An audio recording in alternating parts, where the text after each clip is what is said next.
तो फिर आपके वक्त भी लोग बीच में बोलेंगे। मकावा सर, जर्नेलों का बच्चा, डिक्टेटर्स की पैदावार और फिर तालिबान की खुली सपोर्ट 2013 में आया। इस बात की वजाहत हो सकती है कि 2013 में वजीरिस्तान में बैठा तारीख तालिबान पाकिस्तान का कमांडर ये बयान देता है कि हमें पीटीआई की हुकूमत काबिल कबूल है। इसमें कितनी सदाकत है और कितनी सदाकत नहीं। 2013 की हुकूमत आती है, उस वक्त का वजीर आला परवेज खटक, उस वक्त का सूबाई असेंबली का स्पीकर असद कैसर और शाह फरमान बाकायदा गवर्नरों को, ये तालिबानों को दफ्तरों की ऑफर्स करते हैं और इमरान नियाजी उसको एंडोर्स करते हैं। इन्होंने बाकायदा ये सियासी नजरिया फैलाया कि तहरीक तालिबान पाकिस्तान के दफातर होने चाहिए, इनको मेन स्ट्रीम करो, इनको पेशावर में दफ्तर बना के दो, इनको हेडक्वार्टर बना के दो। आया इसमें कितनी सदाकत है, ये कितनी सदाकत नहीं। सर, हम पुख्तून कौम दहशतगर्दी का मुकाबला कर रहे थे, हम लड़ रहे थे।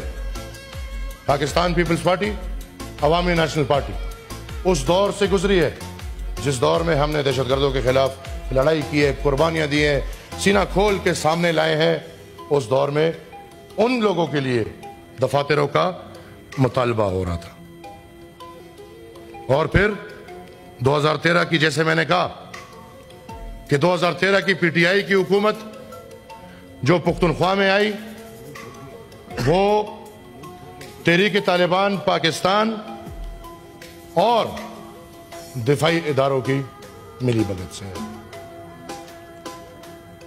2018 माशाअल्लाह एक और कामयाब प्रोजेक्ट, पुख्तनख्वा के बाद एक नाम जो अभी ताजा है, जनरल फैज और उस वक्त की इस्टेब्लिशमेंट। एंड मैं माजरत ख्वाह हूं, मैं फिर माजरत ख्वाह हूं, लेकिन उसमें PMLQ, MQM और बलूचिस्तान अवामी पार्टी ने अपना सपोर्ट दिया।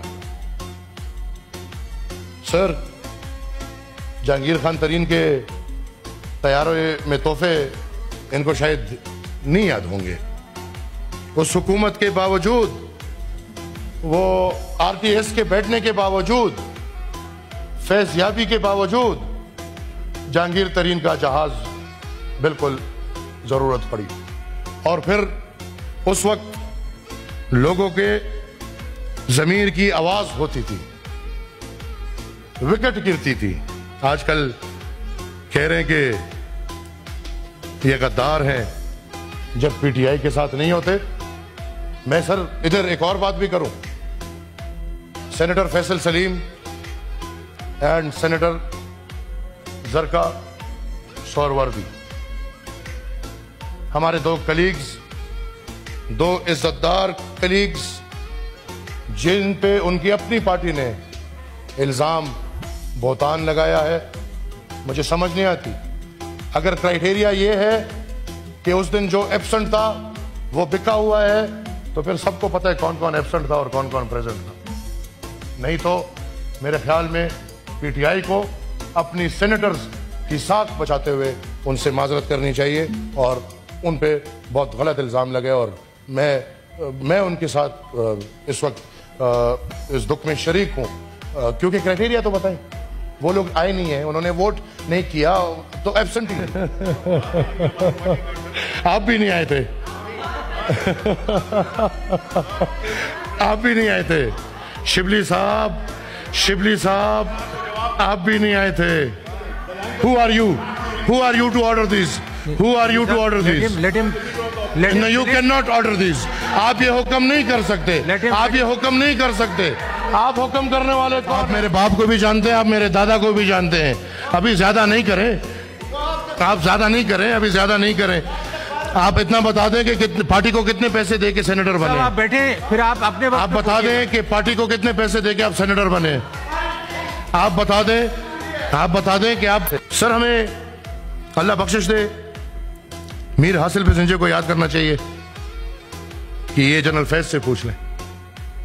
ये सारे वक्त हमने देखे हैं और वजाहत अच्छी बात है, लड़ने से कुछ नहीं होगा। परफॉर्मेंस देखे, पुख्तनख्वा का कर्जा 2013 में जब ये लोग आए 97 बिलियन कर्जा था, 47 से लेके ये 2013 तक 97 बिलियन।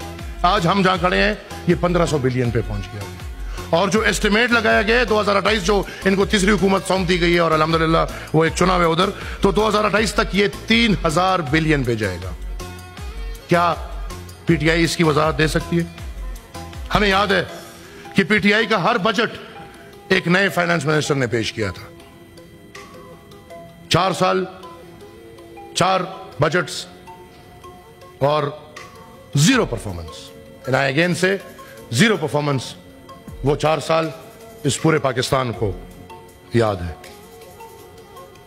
उस वक्त chief of army staff general Bajwa की एक्सटेंशन हलाल थी, अभी अगर भी बात करते तो हराम है। ठीक है, इनके उसूल है। पार्लियामेंट डिसफंक्शनल, और ये इनके अपने मुंह से अब बातें आई हैं। एक कर्नल इनकी पूरी हुकूमत और पूरा पार्लियामेंट चला रहा था, ये मैं नहीं बोलता, ये इनके अपनी जुबानी बातें। और प्रेसिडेंट हाउस, उस वक्त प्रेसिडेंट हाउस नहीं था, ऑर्डिनेंस का कारखाना था। सर, क्या ये अपने टेन्योर में एक मेगा प्रोजेक्ट इस कौम को दिखा सकते हैं? मेरे ख्याल में अल-कादर ट्रस्ट एक बहुत सक्सेसफुल प्रोजेक्ट था। मेरे ख्याल में तोशाखाना एक बेहतरीन प्रोजेक्ट था। और मेरे ख्याल में 190 मिलियन मलिक रियाज के साथ पाउंड्स वाला एक बेहतरीन प्रोजेक्ट। पुख्तनख्वा में हुकूमत थी जिसमें 32 बिलियन रुपए डायरेक्टली खाए गए हैं। बीआरटी जो इनका पता नहीं बेबी प्रोजेक्ट था कि क्या, अगले बनाते थे तो जंगला बस सिस्टम होता, अगले बनाते थे तो जंगला बस सिस्टम होता था। इनका कोई जन्नती बस सिस्टम हो गया, वो बनाना था कोई 14 मिलियन में, 100 मिलियन से ऊपर हो गया। और वही बीआरटी का पैसा 32 मिलियन ऑन रिकॉर्ड जो दुबई में पेमेंट हुआ है, दुबई से अमेरिका गया है और अमेरिका से इनके पीटीआई के अकाउंट में आया है, और जो 2018 के इंतखाबात में इस्तेमाल हुआ है। आज तक ना कोई पूछेगा और ना उसका जवाब कोई देगा। और मैं भी चाहूंगा कि ये भी आप रिक्वेस्ट करें, परवेज खटक तो इनके साथ अब नहीं है, कि जो बीआरटी का जो केस तैयार पड़ा हुआ है, जो अल्हम्दुलिल्लाह एक बहुत अच्छा प्रोजेक्ट है, वो केस आगे ले जाए और उस पर फैसला करें। सुनामी, एफॉरेस्टेशन, एक दूसरा स्कैम, और अब उसके बाद उसकी करप्शन छुपाने के लिए हर कुछ महीने बाद ये हर पुख्तून को पता है कि हमारे जंगलों में आग लग जाती है। तरीके बड़े अच्छे आते हैं इनको सर, और ये तरीका जो पाकिस्तान में फिर लाए थे 10 बिलियन के, पता नहीं 100 बिलियन, वो पुख्तूनख्वा में ये करप्शन का पहले ये दंगल लगाया गया था। और सर मुझे याद है एक दफा इस पे सूबाई पार्लियामेंट्री कमेटी बनी थी, और वो पार्लियामेंट्री कमेटी ने बनू में एक साइट विजिट किया था।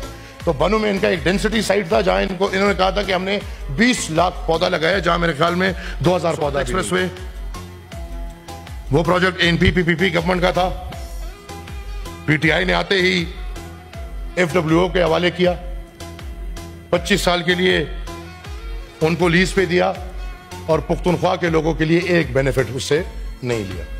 जबकि उसके अगर आप कहते हैं तो उसका मैं जो फाइनेंशियल फिस्कल ईयर या वो सारा कंप्लीट वो है वो मैं दूं, तो तकरीबन उस प्रोजेक्ट में सर ये जो है एफडब्ल्यूओ ने 40% पेमेंट किए, 60% हुकूमत ने किए, और 40% पेमेंट पे वो 25 ईयर्स लीज पे उनको, वो ऑब्वियसली तोहफे होते थे, कुछ इनको उस वक्त मिल रहे होते थे, कुछ ये लोग उनको देते थे। सर एमटीआई एक एक्ट आ रहे पुख्तनख्वा में, एक बंदा था खसन साहब थे, कोई बरकी साहब, और वो बरकी साहब के जरिए पुख्तनख्वा का पूरा हेल्थ सिस्टम तबाह और बर्बाद करके रख दिया। आज पुख्तनख्वा के अस्पतालों में दवाई नहीं है। आज हालत यह है कि सरकारी स्कूल हमारे सूबे के प्राइवेटाइज होने का ऐलान हो रहा है। वो मुल्क जिसके आईन में लिखा है कि बुनियादी तालीम हर शहरी को देना इस रियासत पे लाजिम और मलजूम है, हमारे सूबे में इनकी हुकूमत उनको प्राइमरी स्कूल्स को प्राइवेट करने पे चली है। आज पैसे नहीं है, पेंशनों के नहीं है, तनख्वाहदारों के नहीं है। यूनिवर्सिटीज़ की हालत यह है कि सर यूनिवर्सिटियाँ बंद हो रही हैं, बल्कि उस दिन एक ऐलान किया है वज़ीर आला साहब ने कि यूनिवर्सिटीज़ की ज़मीनें बेच के, सर ये अब दुनिया में कहाँ हुआ है? ये वो गाय से शुरू हुआ था बेचना, फिर गाड़ियों से चलता रहा, तोशाखाना से चलता रहा, और चलते चलते अब यूनिवर्सिटीज़ की ज़मीनें बेची जा रही है और प्राइवेट सरकारी स्कूलों को। ये कौन सा माइंडसेट है? मुझे सर कंक्लूड कर लें सर, बस 2 मिनट आपका हुक्म please sir. Thanks sir, once again I am extremely sorry. Khanzada साहब मेरे भाई हैं, सेनेटर्स जो इधर बैठे हैं, मैं आपकी ज़ाती इज्जत करता हूँ और ना मैंने आप पे ज़ाती अटैक किया है और इंशाल्लाह ना आपने कभी मेरे पे ज़ाती अटैक किया है। लेकिन अगर आप कहते हैं मैं आपको प्रूफ देने को तैयार हूँ कि बाकायदा पीटीआई के एमएनएज, पीटीआई के एमपीएज, बाकायदा आपके सीनियर लोगों ने मुझे गाली दी, मेरी वालिद को गाली दी, मेरे दादा परदादा को गालियाँ दी, मेरी मरी हुई वालदा को गालियाँ दी, मेरी बहनों को गालियाँ दी। मैं मुदल्लिल जवाब बात की है, मैं गाली ब्रिगेड तो चलता रहेगा, मेरी किसी की कोई परवाह नहीं। मुझे आप लोग मेरे लिए अजीज़ हैं, मैं आपसे माजरत ख्वाह हूँ। मैं इंशाल्लाह बड़ी कोशिश के साथ कि मैं सियासत पे बात करूँ, मैं सियासी बात करूँ। आज आप देख लें कि वो बयानिया जो साइफर से शुरू हुआ था और मुझे अमेरिका ने निकाला, आज अमेरिका का शुक्रिया अदा हो रहा है कि वहाँ पे 61 सेनेटर्स उसके सपोर्ट में बात कर रहे हैं। ये सर बहुत बड़ा तादाद है। मैं आपका मशकूर हूँ, आपके टाइम का मशकूर हूँ। अगर किसी की दिल आज़ारी हुई हो उस पर माजरत ख्वाह हूँ। सियासी बात की है, इंशाल्लाह सियासी जवाब मिलेगा, और अगर फिर मजीद भी करना चाहें तो अभी तक सियासी थी, बोलने को फिर बहुत कुछ है। Thank you.